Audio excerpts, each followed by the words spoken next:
అధ్యక్ష,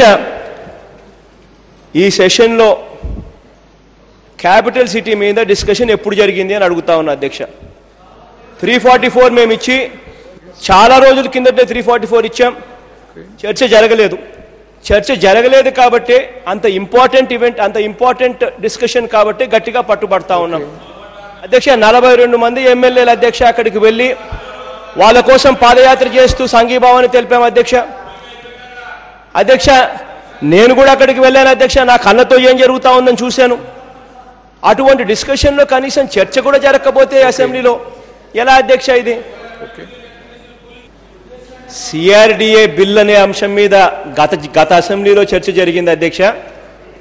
ఈ అసెంబ్లీలో మీరు ఆ బిల్లు తీసుకొచ్చి అక్కడ రైతుల దగ్గర నుంచి బలవంతంగా భూములు ఏ రకంగా తీసుకుంటున్నారు, ఆ రైతులు ఏ రకంగా అవస్థలు పడతా ఉన్నారు, ఆ రైతు కూలీల పరిస్థితి, ఆ కౌలు రైతుల పరిస్థితి, వారికి సంబంధించిన సమస్యలు, వాళ్ళు వెళ్ళి 9(3) ఇచ్చింది వెనక్కి తీసుకునే కార్యక్రమం వాళ్ళు చేస్తే వెనక్కి కూడా మీరు ఇవ్వని పరిస్థితులు, ఇవన్నీ డిస్కషన్ జరగకపోతే ఎలాగ అధ్యక్ష?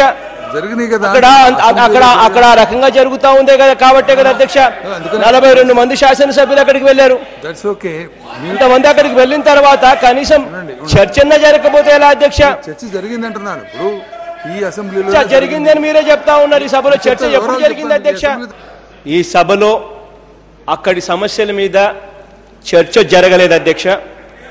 దయ ఉంచి మీరు సమయం ఎప్పుడు ఇస్తున్నారో అన్నది దయ ఉంచి ఇప్పుడు మీరు చెప్పలేకపోతే మాత్రం ప్రజా సమస్యల మీద డిస్కషన్ జరగని పరిస్థితి ఇక్కడ కనిపిస్తా ఉంది అధ్యక్ష. అవసరం లేదు అధ్యక్ష. రాజధాని అంశం మీద 16 మార్చిన మేము 344 పర్మిట్ చేస్తూ ఇవ్వవలసిందిగా కోరుతూ ఇదిగో అధ్యక్ష జిరాక్స్ పేపర్, మీ సెక్రటరీలను నమ్మడం లేదు ఈ మధ్యకాలంలో, అందుకని జిరాక్స్ పేపర్లు కూడా పెట్టుకుంటా ఉన్నాం. ఆ లెవెల్లోకి తయారైపోయింది అధ్యక్ష ఈ అసెంబ్లీ. ఇచ్చిన 16వ తారీఖు ఇచ్చినాము. 16వ తారీఖు ఇచ్చినట్టుగా ఎవిడెన్స్ సహా చూపిస్తా ఉన్నాం. డిస్కషన్ జరిగిపోయిందని అనేస్తారు ఒక్కొక్కసారి మేము ఇవ్వలేదంటారు, ఒక్కొక్కసారి అన్ని రకాలుగా చెప్పేస్తారు. ఇవాళ మేము అడిగే సూటిగా ఒకటే అడుగుతున్నాం అధ్యక్ష. మేము ఈ 344 ఇచ్చాం, క్యాపిటల్ సిటీ మీద డిస్కషన్ జరగాలని అడుగుతా ఉన్నాం. మీరు ఎప్పుడు ఇస్తాము, ఎప్పుడు సమయం కేటాయిస్తారో మీరు చెప్పండి అధ్యక్ష. ఈ శాసనసభలో క్యాపిటల్ సిటీ మీద డిస్కషన్ జరగలేదు.